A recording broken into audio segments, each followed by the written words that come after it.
बिहार में तमाम राजनीतिक दलों द्वारा की जा रही अनदेखी पर मुस्लिम समाज हुआ एकजुट और मगध मुस्लिम एकता मंच के बैनर तले एक बैठक की आयोजित की गई।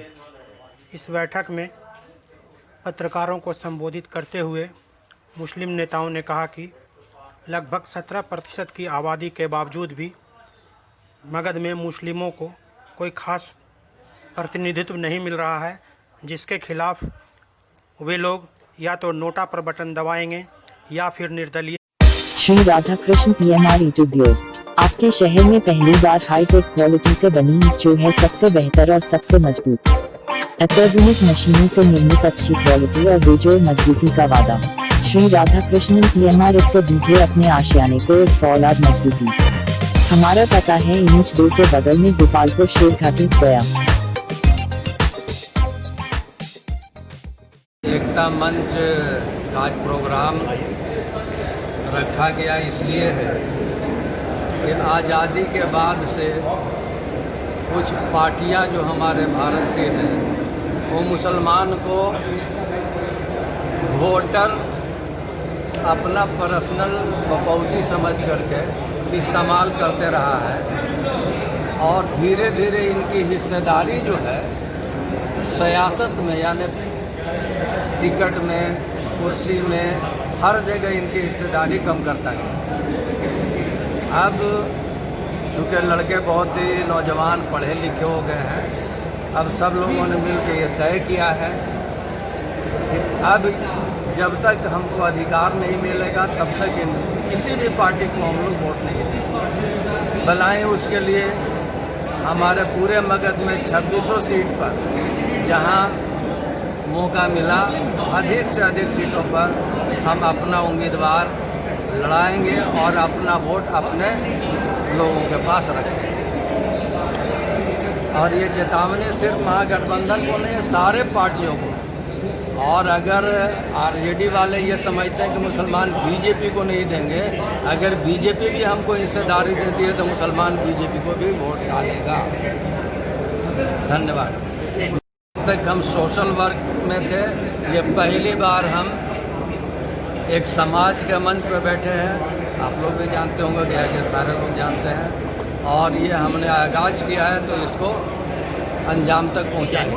धन्यवाद। आयोजन किया गया है कि बहुत ज़माने से मुसलमान अब ये महसूस करने लगा कि हमको वोट बैंक या वोट का गुलाम हर पार्टी समझ रहा है, मगर सियासत में, पॉलिटिक्स में हमारी भागीदारी को जीरो करता जा रहा है। मगर अब ये एकता मंच निर्णय लिया है कि जब तक कि हमको सियासत में भागीदारी नहीं होगी उन पार्टियों को हम लोग वोट नहीं देंगे, चाहे वो महागठबंधन हो या NDA हो। और अगर बिल्कुल ही नहीं मिला तो हर जगह हम लोग कोशिश करेंगे कि हमारा 20,000, 40,000, 50,000 वोट है, हम अपने कैंडिडेट को लड़ा करके चुनाव जिताने का या उनको हराने की कोशिश करें। ये उद्देश्य आज हम लोगों ने साफ करा। अगर पार्टी टिकट नहीं देते तो क्या निर्दलीय? हाँ, निर्दलीय लड़ेंगे, कोई और जो सेकुलर नई पार्टियाँ होंगे उनसे। मगर जो लोग हमको गुलाम बना कर रखे हैं, कांग्रेस है, RJD है, बहुत सी पार्टियाँ जो हमको गुलाम बना कर रखे हैं, उनके साथ हम लोग नहीं हैं। क्या कोई कैंडिडेट भी आपको चाहिए? कैंडिडेट का चयन भी हम लोग 2 दिनों के अंदर पूरे मगध में करने जा रहे हैं। लिस्ट बना हुआ है और 2 दिनों के बाद भी हम लोग ये आज से हम लोग अभियान शुरू किया है। ये लगातार 24 घंटा हमारा अभियान चलता है। मेरा नाम TH खान है। हम आज से पहले सोशल एक्टिविस्ट थे, आज पहली बार हम समाज के मंच पर बैठे।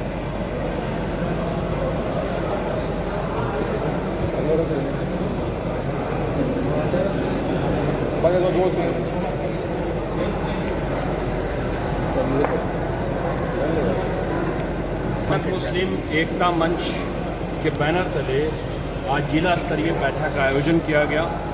इसका क्लियर कट उद्देश्य एक है मात्र, हिस्सेदारी नहीं तो वोट। चूँकि हम लोगों को आज़ादी के बाद से अब तक, जबकि कई रिपोर्ट्स आ चुकी है कि मुसलमानों का हालत दलितों से भी बदतर है, उसके बावजूद अगर सियासी हिस्सेदारी नहीं मिलेगी तो हम अपने कम्युनिटी का उत्थान नहीं कर पाएंगे।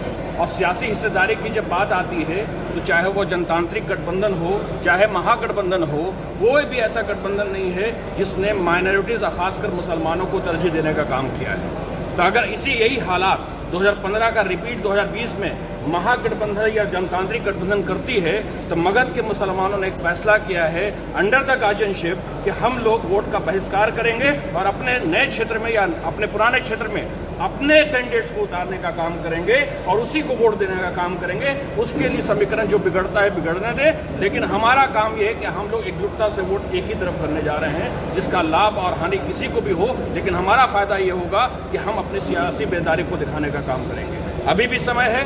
मैं महागठबंधन और जनतांत्रिक गठबंधन से आपके माध्यम से आह्वान करना चाहता हूं कि आप हमें सियासी हिस्सेदारी दें और सियासी हिस्सेदारी के बदले में हमारे जमात का वोट लेने का काम करें। अगर हिस्सेदारी आप देंगे हम जरूर आपको वोट करेंगे। अभी आप देखें, डेमोक्रेसी के अंदर, प्रजातंत्र के अंदर बात जनसंख्या की होती है। हमारा आबादी मगध के अंदर और बिहार के अंदर 16.9% है। उस आबादी के बिहार पर अगर सीट की बात करें तो कम से कम हमें 7 से 8 सीट मिलनी चाहिए मगध के अंदर। 26 विधानसभा में पिछले बार भी पूरे मुसलमानों को इग्नोर किया गया और इस बार भी इग्नोर करने की कोशिश की जा रही है, जो कि कतई पूरे मुसलमान इसको मंजूर नहीं करेंगे। इसलिए हमारी डिमांड है कि जहां पर हमारी आबादी ज़्यादा है वहां पर हमें हिस्सेदारी मिलनी चाहिए। उसके लिए हमारे पास फहरिस्त है, हर विधानसभा वाइज हमारे पास कैंडिडेट हैं और जो इतने सक्षम हैं कि दावेदारी पेश कर सकते हैं और जीत भी सकते हैं। मैं आपसे रिक्वेस्ट करूंगा कि इन बातों को सत्ताधारी या विपक्ष तक पहुंचाने का काम करें ताकि हमारी आवाज़ पहुंचे और लोगों को जायज़ हक, जो हमारा हक है, वो हमें मिले। बहुत बहुत धन्यवाद आप सभी का। इकबाल हुसैन, मगध मुस्लिम महासम्मेलन एकता मंच सदस्य।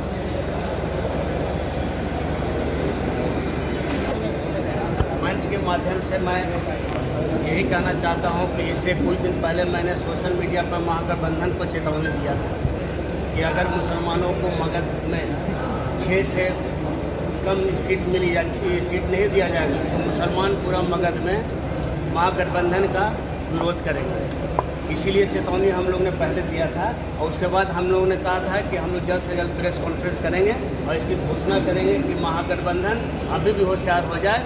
महागठबंधन का सोच है कि मुसलमान डर से वोट करता है महागठबंधन को, लेकिन मुसलमान डर से नहीं करता है, मुसलमान मोहब्बत से वोट करता है।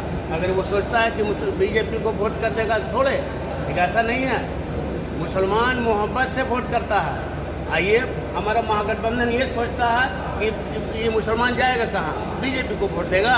ये सोचना वो बंद कर दे और पूरे मगध में मुसलमानों को 6 सीट दे, तब हम लोग महागठबंधन का समर्थन करेंगे। ना तो पूरे मुसलमान हम उसका बाइकाट करेंगे। हम लोग अपना किसका मन करेंगे, किसका सपोर्ट करेंगे, उसका हम लोग बैठ के मिलजुल के सारे मुसलमान इस पर निर्णय लेंगे, तब फैसला होगा। अनवर अली खान, AIG। बहुत बहुत धन्यवाद आप सभी। इसी तरह खबरों में अपडेट रहने के लिए हमारे YouTube चैनल सुशासन का सर्च को लाइक और सब्सक्राइब करें और अपडेट पाने के लिए बेल बटन जरूर दबाएं।